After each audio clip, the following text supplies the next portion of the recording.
स्वागत है आपका बी न्यूज़ नेशन में। मैं हूं खुर्शीद आलम। औरंगजेब सोशल ग्रुप की जानिब से 26 जनवरी का आयोजन। आज 26 जनवरी के मौके पर बीजापुर के औरंगजेब सोशल ग्रुप की जानिब से आज तिरंगा लहराकर यौम जमहूरिया बड़ी धूमधाम से मनाया गया। इस मौके पर बात करते हुए मेहमानों ने संविधान हमारी ढाल है, इसकी रक्षा करना हमारी जिम्मेदारी है। इस मौके पर जामिया मस्जिद के इमाम मौलाना यूसुफ, बी न्यूज़ नेशन के सीएमडी शकील बागमारे, इद्रुस बख्शी, फेरोज जमादार, जमील बांगी, इंडिकर और कई नौजवानों ने तिरंगा लहराकर तिरंगे को सलामी दी।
बिस्मिल्लाहिर्रहमानिर्रहीम।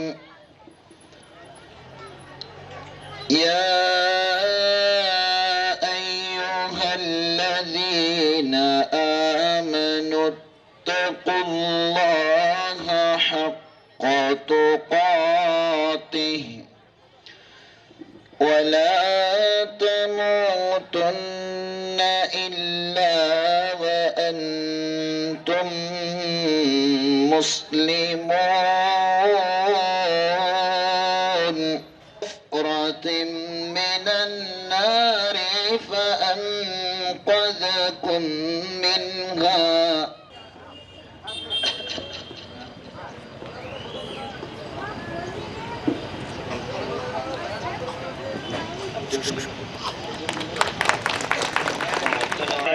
और हम लोग इस वक्त तमाम जामिया मस्जिद के नौजवान और बुजुर्ग और सोशल औरंगजेब ग्रुप की तरफ से इनकी भी गुलफुशी की जाती है और अल्लाह से दुआ किया जाता है कि इसी तरह से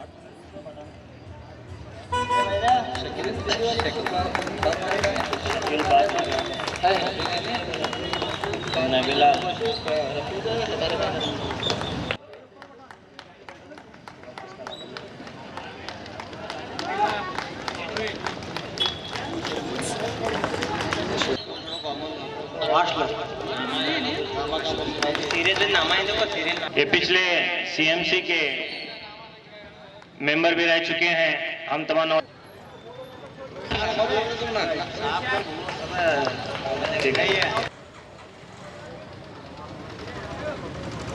रहीम इंडिकार की गुलफोशी भाई करेंगे।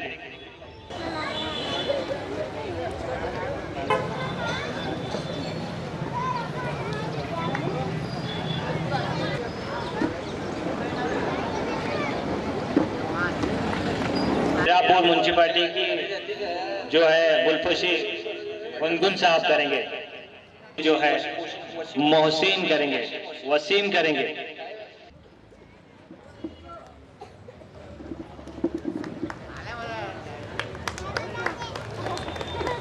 मिनश्शैतानिर्रजीम। बिस्मिल्लाहिर्रहमानिर्रहीम।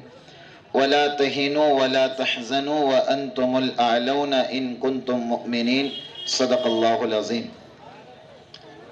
चूँकि धूप बहुत तेज़ी से है, मैं ज़्यादा वक्त लेना नहीं चाहता। मुख्तसर में सबसे पहले आप हजरात को ये आज जो दिन यौम जमहूरिया हम मना रहे हैं उसकी मुबारकबादी में आप हजरात के सामने पेश करना चाहता हूँ।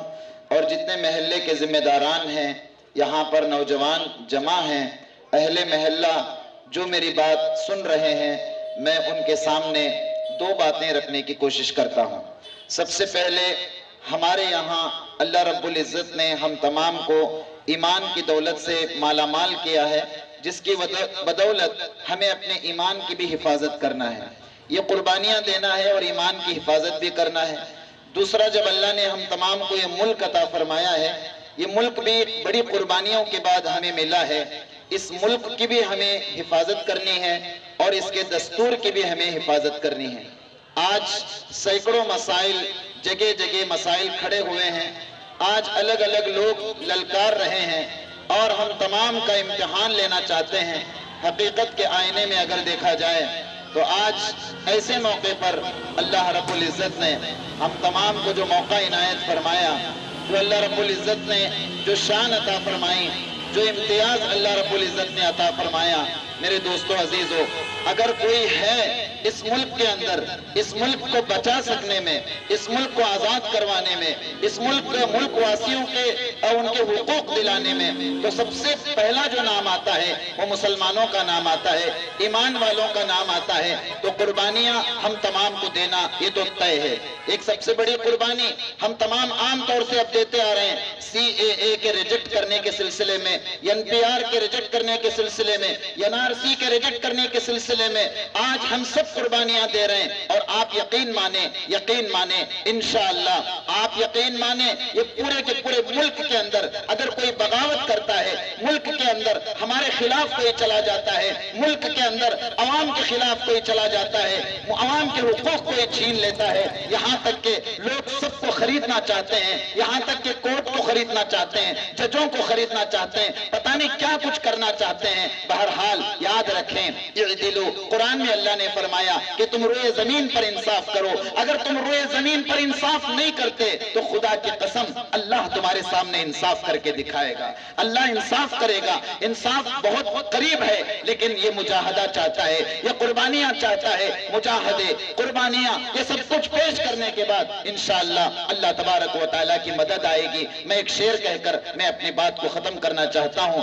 अभी आप हजरात ने सुना होगा, 2-3 दिन पहले सुप्रीम कोर्ट की जानिब से एक ऑर्डर आया था कि पूरे मुल्क के अंदर मुजाहरे हो रहे हैं, पूरे मुल्क के अंदर माहौल खराब है, हर तरफ से देखा जाए तो लोग रोडों पे आए हुए हैं, तमाम तबके के लोग रोडों पे आए हुए हैं। ये सब कुछ देखते हुए भी फिर भी सुप्रीम कोर्ट कहता है कि 4 हफ्ते का इंतजार करना पड़ेगा। पता नहीं वो क्यों इंतजार करवा रहे हैं, क्या उनके मंशे हैं। लिहाजा उसी मंशे के तहत में आप हजरात के सामने एक शेर अर्ज करना चाहता हूं और अपनी बात को खत्म करना चाहता हूं। इंसाफ की तराजू ने, इंसाफ की तराजू ने, इंसाफ की तराजू ने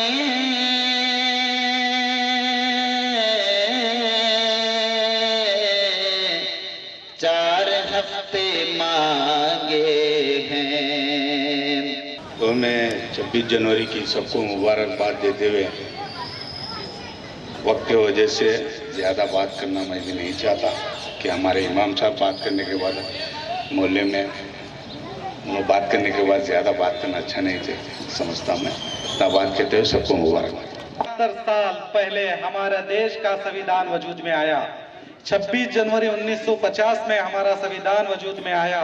उस संविधान को बनाने के लिए 389 लोगों की एक कमेटी बनाई गई थी। उस कमेटी के अंदर, उस कमेटी के सदस्य जो थे वो बाबा साहब अंबेडकर थे। तो मैं आपको यहाँ पर एक बात ये बोलने से पहले मैं बोलना चाहूंगा, जो फैरोज ने जो आज जो नौजवानों को और एक नौजवान और जो हमारे बुजुर्ग हैं, उन बुजुर्ग हजरात को यहाँ पर जो स्टेज पर बुला के जो इज्जत अफजाई की है, मैं इनकी टीम को इसकी पहले मुबारकबाद देता हूँ। क्योंकि जो काम वो करते हैं वो हम नहीं कर सकते। उनकी काम की काबिलियत को आपने जो समझकर आज जो उनका सम्मान किया वो काबिले तारीफ है। इस तरह हर मोहल्ले में, हर मोहल्ले के नौजवान जो अच्छाई के लिए अपनी आवाज उठा रहे हैं, अच्छे काम कर रहे हैं, उन नौजवानों को, उन बुजुर्गों को, हम जमातों की, हम संगठनों की ये जिम्मेदारी बनती है कि ऐसे नौजवानों को ऐसे स्टेज पर लाए, उनका सम्मान करें ताकि वो और कुछ कर सके। क्योंकि मैं जानता हूं अल्लाह गवाह है, मैंने बीजापुर के लिए क्या किया है या क्या नहीं आप सभी जानते हैं। सफर आखिरत आज 6 साल, तकरीबन 6 साल से सफर आखिरत चल रही है। यही एक मोहल्ला है जिस मोहल्ले में मुझे भी यहाँ पर बुलाकर सफर आखिरत के नाम पर मुझे भी यहाँ पर गुलकुशी की गई थी। मैं इस मोहल्ले का उस वक्त भी तहे दिल से शुक्रगुजार करता हूँ और अब भी करता हूँ। इसी मोहल्ले में बीजापुर में, क्योंकि मुझे भी दुख होता है जब अच्छा काम करते हैं तो उस काम के लिए कोई हमें इज्जत नहीं देता। कुछ ऐसे गलत कामों के लिए लोगों को इज्जत दिया जाता है। मैं अपने आंखों से देखता हूं यहाँ पर जो गैर कानूनी तौर पे काम करने वालों की इज्जत ज्यादा है, जो समाज में हकीकतन जो काम करते हैं उन लोगों की इज्जत कम की जाती है। मैं आप बुजुर्गान दीन से, जमातों के जिम्मेदारों से यही कहूंगा, ये पैटर्न बदले और जो नौजवान जो हकीकत में जो कौम के लिए, समाज के लिए जो कुछ कर रहे हैं उन लोगों की इज्जत अफजाई करे, ताकि वो लोग हमारे समाज के लिए और ज्यादा काम आगे आकर काम करे और उन लोगों की इज्जत अफजाई को देखकर जो नौजवान हमारे जो उन्हें देख रहे हैं उनके दिलों में भी ये जज्बा पैदा हो कि हम भी हमारे कौम के लिए कुछ करें। तो मैं यही चाहूंगा, जो आपने इन नौजवानों के लिए जो आज जो काम किया है वो काबिले तारीफ है। उन्हें ज्यादा खुशी हुई है नहीं पता, लेकिन मुझे इस वक्त आपके लिए बहुत खुशी हुई है। आपने बहुत अच्छा काम किया है। जो उन जिम्मेदारों को यहाँ पर बुलाकर उनके काम जो उन्होंने जो खिदमत कर रहे हैं उनके लिए उनकी इज्जत अफजाई की है, मैं फिर से आपका तहे दिल से शुक्रगुजार हूँ। और रही, जैसे कि मैंने कहा, संविधान को 1950 में जब बनाया गया तो 379 लोगों ने, इस कमेटी के सदस्यों ने दुनिया के हर कोने में पहुंचे और पहुंचकर वहां की दुनिया के हर जो कंट्रीज है मुल्क की किताबों को पढ़कर उन किताबों में से जो अच्छाई थी, जो अच्छे बातें थी, उन बातों को निकालकर हमारे संविधान में डाला। और यहाँ पर मैं एक नाम और लेना चाहता हूँ जहाँ पर लिया नहीं जाता, क्योंकि इनकी वजह से वो याद आ गया। इस संविधान को लिखने वाला भी एक अहम इंसान है। इस संविधान को उस जमाने में अंग्रेजी और हिंदी में लिखा गया था। उस अपने हाथों से लिखने वाले का नाम था प्रेम बिहारी नारायण राजा दाता। प्रेम बिहारी नारायण दाता राजा ने अपने हाथों से संविधान की पुस्तक को, किताब को अपने हाथों से लिखा था। उसे लिखने के लिए तकरीबन 6 महीने गुजरे थे।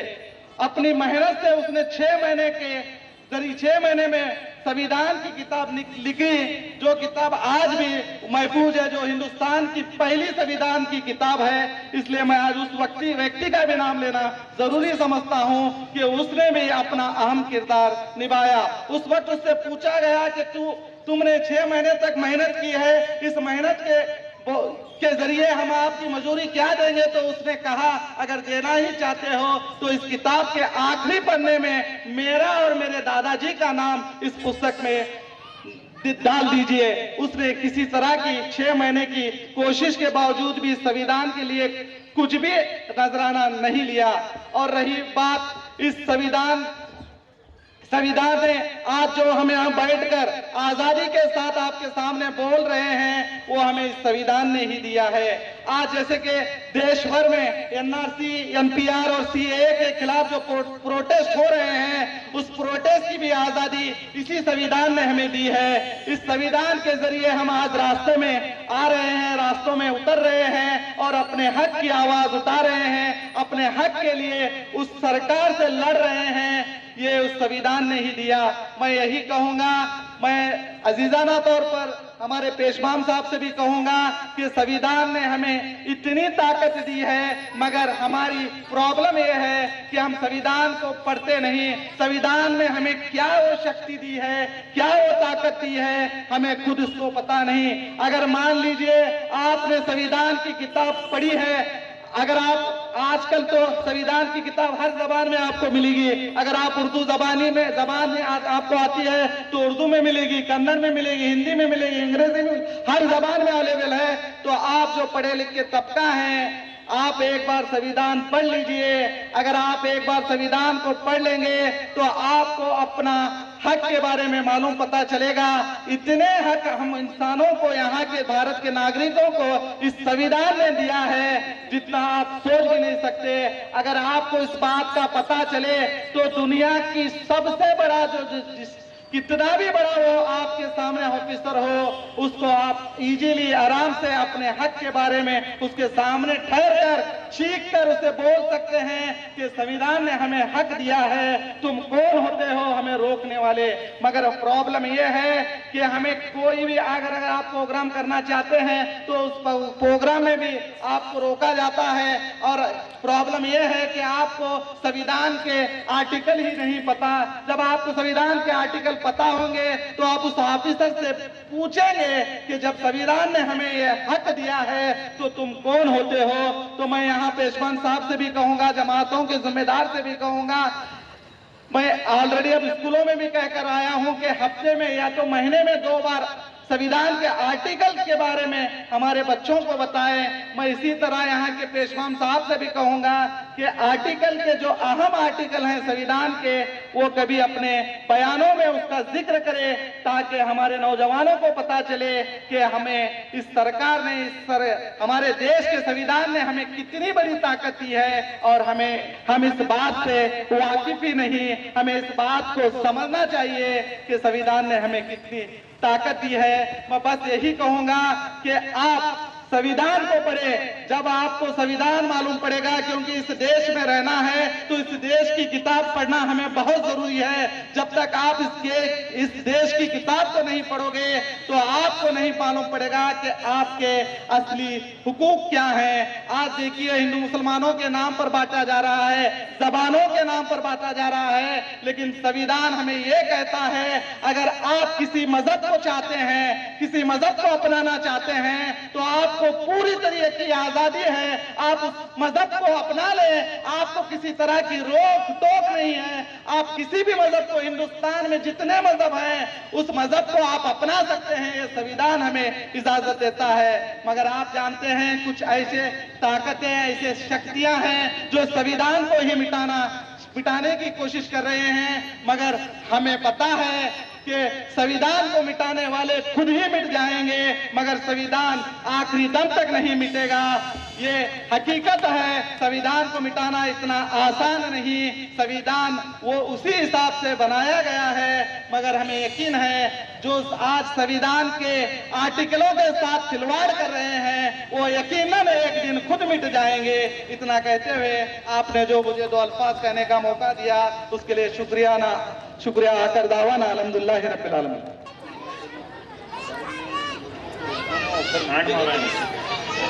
और खबरों के लिए देखते रहिए B News Nation. B News Nation के लेटेस्ट न्यूज़ों को अपने मोबाइल में देखने के लिए यूट्यूब में बी न्यूज नेशन के चैनल के सब्सक्राइब आइकॉन को दबाएं और फिर बेल आइकॉन को दबाने पर आप लेटेस्ट न्यूज़ों को देख सकते हैं। ಶ್ರೀ ವೆಂಕಟೇಶ್ವರ ಸ್ವಾಮಿ ಜ್ಯೋತಿಷ್ಯಾಲಯ ಈ ಭೂಮಂಡಲದಲ್ಲಿ ದೈವಶಕ್ತಿಯ ಮಹಿಮೆ ಎಷ್ಟು ದೊಡ್ಡದೋ ದುಷ್ಟಶಕ್ತಿಗಳ ಆಟ ಕೂಡ ಅಷ್ಟೇ ದೊಡ್ಡದು. ವಿದ್ಯೆ, ಉದ್ಯೋಗ, ಆರೋಗ್ಯ ಸಮಸ್ಯೆ, ವ್ಯಾಪಾರದಲ್ಲಿ ನಷ್ಟ, ಶತ್ರುಗಳ ಬಾಧೆ, ವಿವಾಹ ಸಮಸ್ಯೆ, ದಾಂಪತ್ಯ ಸಮಸ್ಯೆ, ಸಂತಾನ ಇಲ್ಲದಿರುವುದು, ಸ್ತ್ರೀ ಪುರುಷ ಪ್ರೇಮ ವಿಚಾರ, ಇಂಥ ನಾನಾ ಸಮಸ್ಯೆಗಳು ನಿಮ್ಮ ನೆಮ್ಮದಿಯನ್ನೇ ನಾಶ ಮಾಡಿಬಿಡುತ್ತವೆ. ಅದಕ್ಕೆ ನೀವೇನು ಚಿಂತೆ ಮಾಡಬೇಕಾಗಿಲ್ಲ. ಅದಕ್ಕೆ ಉತ್ತರ ನಾವು ಹೇಳ್ತೀವಿ. ದೈವಶಕ್ತಿಯ ಆರಾಧಕರಾದ ಪಂಡಿತ್ ಶ್ರೀ ರಾಘವೇಂದ್ರ ಗುರೂಜಿಗಳು ಶ್ರೀ ಕಾಡು ದುರ್ಗಾದೇವಿಯ ಪೂಜಾ ಶಕ್ತಿಯಿಂದ ನಿಮ್ಮ ಎಲ್ಲ ಸಮಸ್ಯೆಗಳಿಗೆ ಕೇವಲ 9 ದಿನಗಳಲ್ಲಿ ಪರಿಹಾರ ಮಾಡಿಕೊಡುತ್ತಾರೆ. ಪಂಡಿತ್ ರಾಘವೇಂದ್ರ ಗುರೂಜಿಗಳ ಮತ್ತೊಂದು ವಿಶೇಷ ಏನು ಅಂದರೆ, ಫೋನ್ ಮೂಲಕ ನಿಮ್ಮ ಧ್ವನಿಯನ್ನು ಆಲಿಸಿ ನಿಮ್ಮ ಸಮಸ್ಯೆ ಏನು ಅನ್ನೋದನ್ನು ಅರಿತು ಫೋನ್ನಲ್ಲಿ ನಿಮಗೆ ಪರಿಹಾರ ಸೂಚಿಸುತ್ತಾರೆ. ಗುರೂಜಿಗಳನ್ನು ಸಂಪರ್ಕಿಸಬಹುದಾದ ಮೊಬೈಲ್ ಸಂಖ್ಯೆ 9964471888.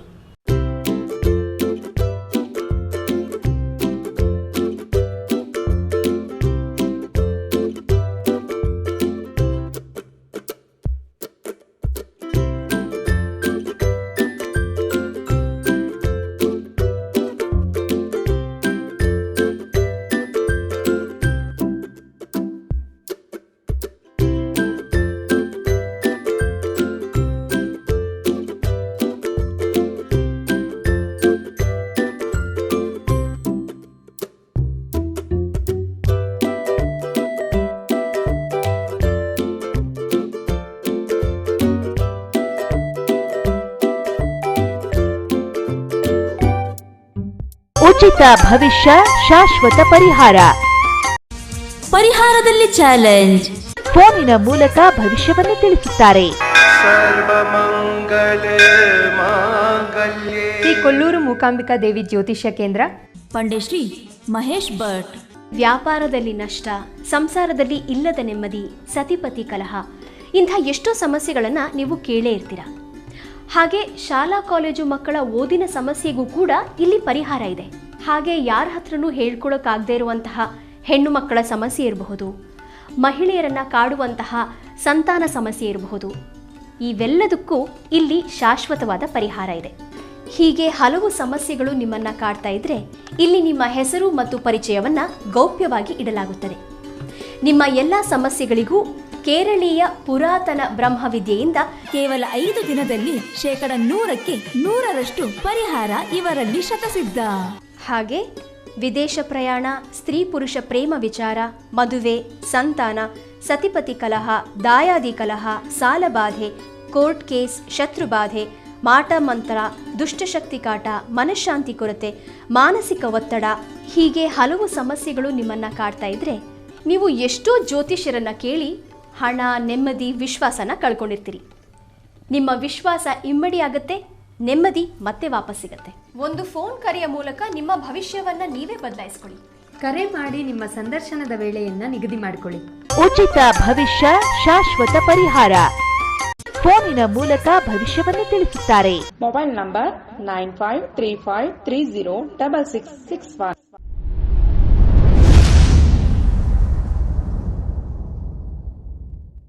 ಪ್ರತಿ ವರ್ಷದಂತೆ ಈ ವರ್ಷವೂ ಸಹ ಸರ್ವಧರ್ಮ ಸಾಮೂಹಿಕ ವಿವಾಹ ನಡೆಯಲಿದೆ. ಜವಳಿ ಸೋಷಿಯಲ್ ಗ್ರೂಪ್ ಆಶ್ರಯದಲ್ಲಿ ಬಿಜೆಪಿ ಅಲ್ಪಸಂಖ್ಯಾತ ಮುಖಂಡ ಯಾಸೀನ್ ಜವಳಿ ನೇತೃತ್ವದಲ್ಲಿ ಇದೇ ಜನವರಿ 5ರಂದು ನಡೆಯಲಿದ್ದು, ಹೆಚ್ಚಿನ ಸಂಖ್ಯೆಯಲ್ಲಿ ನೋಂದಣಿ ಮಾಡಬೇಕಾಗಿ ವಿನಂತಿ. ನೋಂದಣಿಗಾಗಿ ಸಂಪರ್ಕಿಸಿ ಇಬ್ರಾಹಿಂ ಜವಳಿ 9036393957, ಅಸ್ಲಂ ಸೈಯದ್ ಅಮೀನ್ 8970333944.